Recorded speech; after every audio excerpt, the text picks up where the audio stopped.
E como é positivo, minha gente. Como faz bem para a gente ter o direito de viver um tempo em solidão. De você descobrir-se companhia para você. De você oferecer-se. Sabe? Que às vezes a gente se oferece tanto para os outros, mas ouse oferecer-se a você. O autoconhecimento passa por isso. Pela oportunidade que nós temos de observar o nosso jeito de viver e de ser. Porque é a partir dessa observância que a gente vai tomando contato com aquilo que nós somos e, sobretudo, com aquilo que nós podemos fazer do que somos, transformando-nos diariamente na melhor versão que podemos alcançar de nós. E às vezes, minha gente, nós temos uma capacidade tão grande de criticar o outro como ele vive. A gente sempre tem uma opinião sobre a vida do outro, né? E geralmente quem tem muita opinião sobre a vida do outro tem muita dificuldade de viver a própria vida. Porque quem se auto-reflete, quem tem o exercício diário de viver criticamente, que é uma forma positiva de viver, nem sobra tempo para ficar dando palpite na vida dos outros, a não ser que esse outro lhe peça opinião ou que ele esteja sob sua responsabilidade. Aí sim. Caso contrário, não. Até eu, como líder religioso, eu só vou dar palpite se por acaso eu for chamado a dar palpite. Diferente de fazer uma homilia. Se eu estou lá na igreja, eu falo o que eu quero e dou o conselho que eu quiser a partir do que está me motivando o evangelho daquele dia. Agora, quando uma pessoa está vivendo, porque ela está escolhendo viver daquele jeito, eu só vou dizer se eu for chamado, se eu tiver um convite para poder dizer alguma coisa a ela. Senão, ela vai ter que me ouvir nos momentos em que eu estou falando para todo mundo. E é por isso que às vezes é bom. Eu sempre escuto isso. Aquele programa foi para mim, Padre Fábio.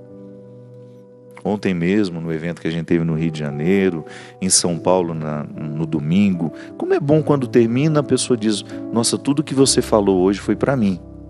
Que bom. Mas eu não saio por aí fazendo sermão, dando palpite na vida dos outros. Não, a evangelização, ela é para aqueles que querem. Jesus o tempo todo soube fazer essa diferenciação. Sim, a gente prega nas praças, a gente prega nos lugares públicos, mas quando se trata de uma vida pessoal ali sendo vivida, é só se eu for chamado. Então, às vezes, porque não tenho uma reflexão sobre a minha vida, resta muito tempo para eu ficar dando palpite na vida dos outros. Esse livro, ele nasce de um encontro do homem com a sua consciência. Por isso que ele é um formato romanceado, você vai ler muito rapidamente. Essa consciência, no livro, é uma menina. O homem está se arrumando para ir trabalhar e, de repente, misteriosamente, ele percebe a presença daquela menina. E como ele já estava arrebatado, ele já estava vivendo um momento de êxtase, ele não questiona como que aquela menina foi parar ali dentro. Claro, uma pessoa racional como ele faria isso. Ele está se arrumando para ir trabalhar. De repente tem uma menina dentro do quarto? Não. Então, como esse arrebatamento, que é o encontro dele com a sua consciência, começa um pouco antes dele perceber a menina, na hora que a menina está diante dos olhos dele, não passa pela problematização. De onde veio essa menina? Não. Então ela começa a estabelecer com ele um diálogo.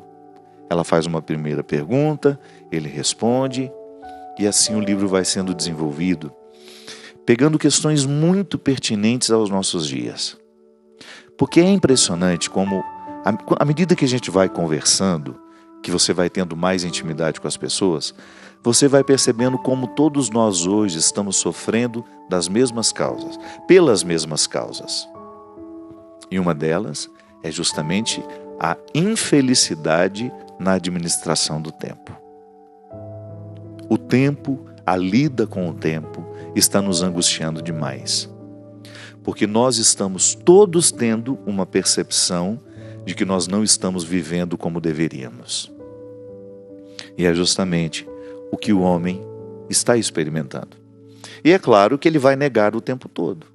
Boa parte da conversa, a menina vai desmentindo tudo aquilo que para ele é uma verdade que ele construiu para proteger-se do enfrentamento que ele precisava viver. E a menina vai desconstruindo, mostrando para ele que aquele discurso que ele está fazendo não está de acordo com os sentimentos que lhe ocorrem. E aí é interessante porque essa desconstrução, ela vai sendo um caminho que todos nós fazemos também. Até aqui na 4ª página tem um texto que eu preparei para que quando aquele que está passando pela livraria pegar o livro, ele vai ter mais ou menos uma noção do que se trata. É em vão procurar por uma resposta quando ainda não fizemos a pergunta certa. O conflito seguirá infértil se não receber o benefício da lucidez que só o enfrentamento das perguntas proporciona. Uma vida que não é refletida não pode ser bem vivida.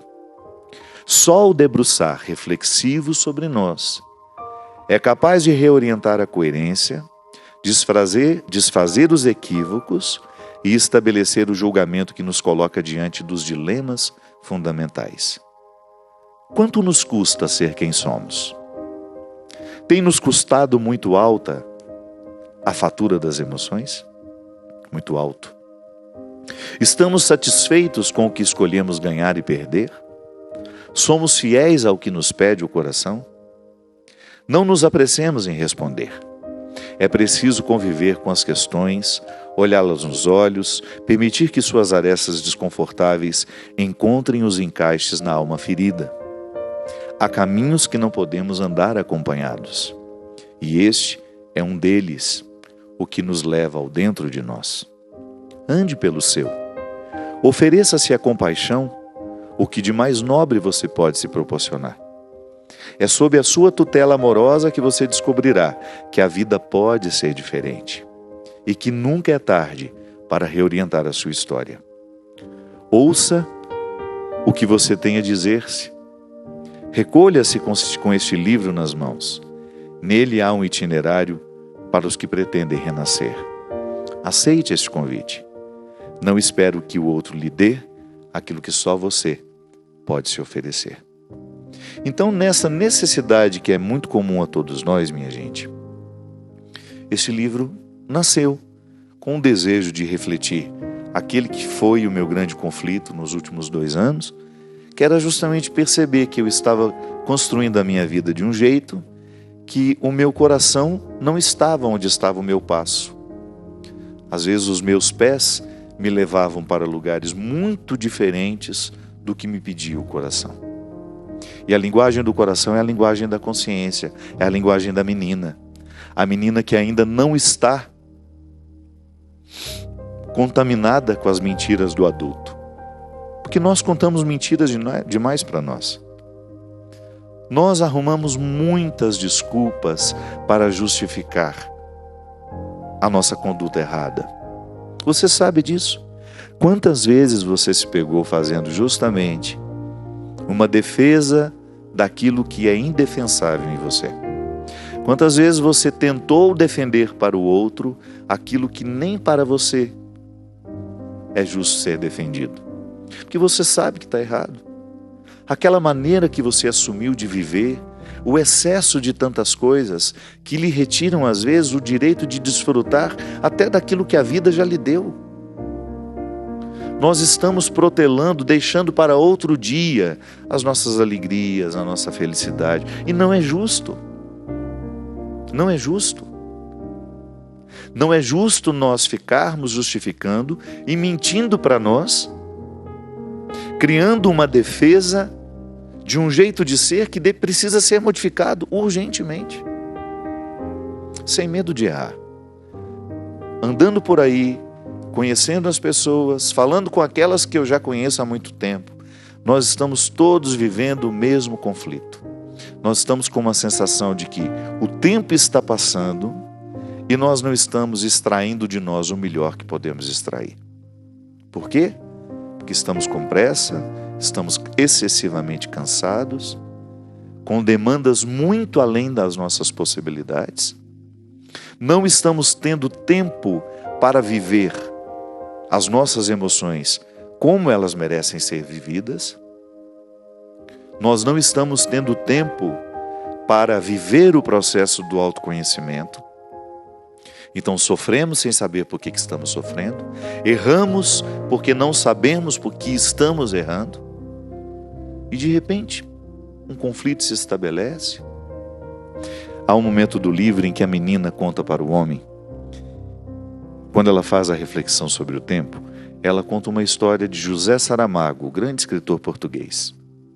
Numa das últimas entrevistas de Saramago, ele estava dando uma coletiva de imprensa, uma repórter pergunta para ele: Saramago, você que é um homem tão vitorioso, que já ganhou tanto prêmio na sua vida como escritor, o que você gostaria de ganhar nessa fase da vida? E Saramago, vivendo um tempo de silêncio, como se julgasse aquela pergunta dentro dele, desejoso de responder para ele e não para a repórter, sim, porque às vezes o outro nos pergunta, mas quem está precisando daquela resposta somos nós. E como Saramago era um homem muito sábio, muito introspecto, ele certamente identificou que aquela pergunta não era só para dar à repórter, mas era sobretudo para ele. E aí ele respondeu que naquela fase da vida, se ele pudesse escolher ganhar alguma coisa, ele escolheria ganhar tempo. Quando eu vi aquela entrevista, minha gente, aqui aliás está num documentário sobre a vida dele, eu fiquei pensando como é verdadeiro isso. Como é angustiante a gente olhar para a nossa agenda e a gente perceber que nos falta tempo para você colocar alegria na agenda, para você agendar coisas que vão fazer bem a você, que não serão apenas o cumprimento de obrigações. Como é especial e como é luxuoso você tirar um dia para você de fato ficar com você. Como eu estava dizendo para vocês, esse tempo que eu fiquei em Portugal, não fiquei com os outros, não foi um tempo que eu tirei para ficar com pessoas, não. Tanto é que eu encontrei pouquíssimas pessoas. Claro, eu tinha minha rotina, esbarrava em alguém aqui e ali, mas conversar mesmo, conviver, não. Foi um tempo meu. Eu não tinha obrigação nenhuma de sair da minha casa, encontrar-me com este ou aquele. As poucas vezes que isso aconteceu foi porque eu quis. Aqui não. No meu dia a dia, e você também, certamente, nós temos muitas obrigações a serem cumpridas. Mas muitas. E aí, de repente, você descobre que o luxuoso é você poder olhar para a sua agenda e dizer: hoje eu quero viver isso. E você ter o direito. Ah, padre, mas esse mundo que o senhor está falando aí é muito ilusório. Nós trabalhamos muito. Eu sei, eu também trabalho muito. E tenho repensado muito esse excesso de trabalho. Nós precisamos criar, não precisamos parar de trabalhar, a não ser que você já possa e queira e escolha isso. Olha, eu já posso parar de trabalhar, já fiz um patrimôniozinho, vou viver com menos, vou modificar a estrutura da minha vida, vou gastar menos, mas eu quero viver melhor. É diferente. Mas nós criarmos, porque às vezes, minha gente, até o tempo que nós temos para descansar, nós não gastamos de maneira inteligente. Às vezes nós somos muito infelizes na maneira como nós escolhemos gastar o nosso dia de descanso. A começar por esse aparelho, que é muito citado aqui nesse livro. Esse invasor autorizado, que retira a nossa paz dentro do nosso quarto, porque para onde a gente vai, a gente leva isso. Então isso é muito recente. Essa dependência que nós temos deste aparelho, ela é muito recente. Nós estamos protagonizando a mudança.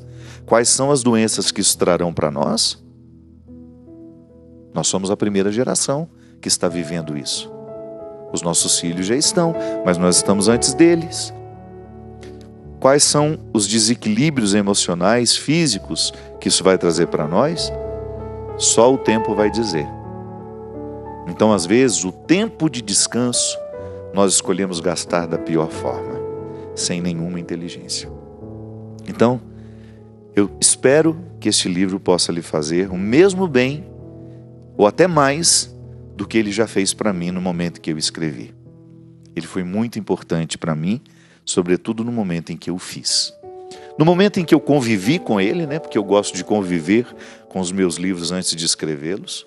Tanto é que eu escrevi rapidinho, porque eu já tinha convivido tanto tempo com ele, mas o meu jeito de viver não me permitia torná-lo concreto. Tanto é que vocês percebem, há muitos anos que eu não lançava um livro meu. O último que eu lancei foi aquele com Karnal. Foi fruto de uma conversa, sentamos lá e conversamos. Mas o debruçar sobre um texto, isso exige tempo, exige descanso. Você tem que estar bem para poder fazer. Então eu já tinha convivido muito tempo com as questões que me incomodavam neste livro, e aí, quando eu fui escrevê-lo, foi um processo fácil. Aquilo que na sua vida é essencial, você vai recrutar tudo aquilo que em você foi dado como um dom. E os acidentes é aquilo que por acaso nós fazemos com o que nós recebemos. Então vou usar, né? Deus me deu inteligência. Eu sou inteligente essencialmente. Você tem a sua inteligência, você é essencialmente inteligente. Mas você pode fazer uso dessa inteligência para ser um advogado, para ser um médico. Aí é acidental. O seu ser inteligente está aí, dando forma a tudo que você quiser ser pela vida, fazer pela vida. Então, minha gente, toda vez que nós pensamos a felicidade, nós pensamos como um dom que nos foi dado e que precisa ser cultivado. A manutenção da nossa alegria, da nossa felicidade, da nossa realização. Você já me escutou falar disso? Eu prefiro muito mais compreender a tal felicidade como realização humana. Eu tenho uma sensação que o conceito de realização, ele engloba um pouco mais daquilo que eu compreendo como situações que me tornam felizes. Porque onde existir um cultivo desse dom, ali existe mais possibilidade de haver um ser humano realizado. A realização depende, primeiramente, do processo do autoconhecimento. Sem o autoconhecimento, como é que eu vou realizar aquilo que eu sei? Ou melhor, como é que eu vou poder realizar aquilo que eu sou se eu ainda não sei que sou? Sim, porque eu posso estar aqui com todas as possibilidades da semente e não saber que estou. Se eu não vivo um processo de autoconhecimento que me chega através da investigação que faço, do quanto eu presto atenção em mim, no meu comportamento, no meu jeito de ser, no quanto eu pergunto sobre mim aos meus pais. Ainda ontem eu falava disso lá no evento do Rio de Janeiro. Como é importante a gente ter a oportunidade de perguntar aos nossos pais como nós éramos quando crianças. Como foi que nós enfrentamos as primeiras dificuldades da vida? Quem foram os nossos melhores amigos? Quem foram as pessoas que tiveram influência sobre nós? Porque os nossos pais detêm conhecimento sobre nós que ninguém mais terá. Eles nos viram de um jeito único. Eles nos viram numa fase da vida que só eles podem nos contar. Por isso é tão importante a gente estar com pessoas que nos amaram profundamente nessas primeiras fases da vida, porque geralmente quem nos amou de verdade terá mais facilidade de ser fiel àquilo que nos conta. Então a gente saber de nós através do outro, isso é a experiência de autoconhecimento. E aí você começa aos poucos montar o quebra-cabeça. Sim, porque todos nós somos um quebra-cabeça. Há tantas coisas no meu jeito de ser hoje que eu ainda não sei entender porque eu ainda não montei as peças. O meu jeito de ser hoje, ele está intimamente conectado a muitas coisas que eu recebi na minha infância, que fizeram parte, que foram acumuladas em mim, situações que foram acumuladas em mim naquilo que nós chamamos de inconsciente, que é essa parte do ser, né? Nós não sabemos em que lugar está localizado no cérebro, mas é uma parte do ser que é atuante sobre nós e não é conhecido. Eu me lembro que nas minhas aulas de psicologia, com a minha queridíssima professora Udi, Maria de Lourdes Tridapali, lá de Santa Catarina de Brusque. Uma das pessoas mais sábias, mais coerentes que eu conheci na minha vida era a professora Ude. Era não, porque ela continua vivíssima. É a professora Ude. E eu me lembro que eu me interessei muito, já gostava de psicologia, mas com as aulas da professora Ude eu quis ir além. Eu estava fazendo um curso de filosofia com uma licenciatura em psicologia. Então eu poderia sair dali como um professor de filosofia, de psicologia e de educação, que era a área específica do nosso estudo. Mas a professora Ude, ela nos introduziu na psicologia de uma maneira geral. E quando nós estudávamos Freud, ela falava justamente da grande descoberta que é o inconsciente. E ela falava isso: o inconsciente é desconhecido, mas é atuante. Então eu o desconheço, mas ele atua muito sobre mim. Eu tenho comportamentos que estão intimamente ligados a ele, que são ditados por ele. O que é pior, né? Quando eu, Fábio consciente que sou, acabo sendo movido por motivos inconscientes. Então fica difícil de agir nas causas. Eu lido muito mais com as consequências do meu agir. E por isso que às vezes, por não termos o autoconhecimento, nós temos muita dificuldade de mudar um jeito de ser.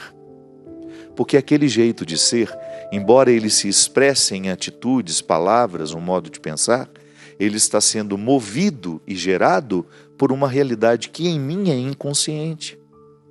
Que às vezes está ligado a um trauma que eu tive no passado, quando eu ainda era muito criança, quando eu não tinha os filtros da maturidade para fazer caber dentro de mim aquilo que tinha acontecido. Quantas vezes nós expressamos medos na fase adulta que não são medos do adulto que somos, são medos inconscientes da criança que fomos e que de alguma forma continuamos sendo porque aquele medo não foi libertado. Também é uma característica do inconsciente que toda vez que nós estejamos pressionados por ele, nós tenhamos muito mais dificuldade de modificar a ação. Porque quando é que o inconsciente se manifesta? É muito misterioso isso, mas às vezes se manifesta muito através dos nossos sonhos. Os sonhos é o momento em que você desarma, né, que você perde um pouco o controle de ser quem você é, e aí o consciente manda os recados, porque ele quer ser libertado. De alguma forma, a mente fica oprimida pelos motivos inconscientes. Então, toda vez que eu jogo para fora e consigo trazer à consciência um motivo que até então era desconhecido, porque estava inconsciente, eu consigo me libertar. E é por isso que você já identificou isso em você e também em algumas pessoas com quem você convive, como é libertador quando você começa a entender por que você age desta e desta forma. São os motivos inconscientes que de alguma forma vão sendo acessados através de processos terapêuticos que podem ser formalizados dentro de um consultório, onde você vai falar com um terapeuta, você vai lá de alguma forma tentar acessar esse inconsciente através de técnicas específicas para isso. Uma delas é a conversa consciente para nos fazer chegar ao lugar dos nossos medos, dos nossos traumas, e ali a gente ter um entendimento, e quando você tem um entendimento, você liberta o inconsciente, ele para de te oprimir. Então, às vezes, o que nos falta para a gente poder ser realizado é libertar o inconsciente de tudo aquilo que está oprimindo, de tudo aquilo que não é difícil porque é muita coisa, né? Mas à medida em que a gente vai tendo condições, é muito bom a gente viver esse processo.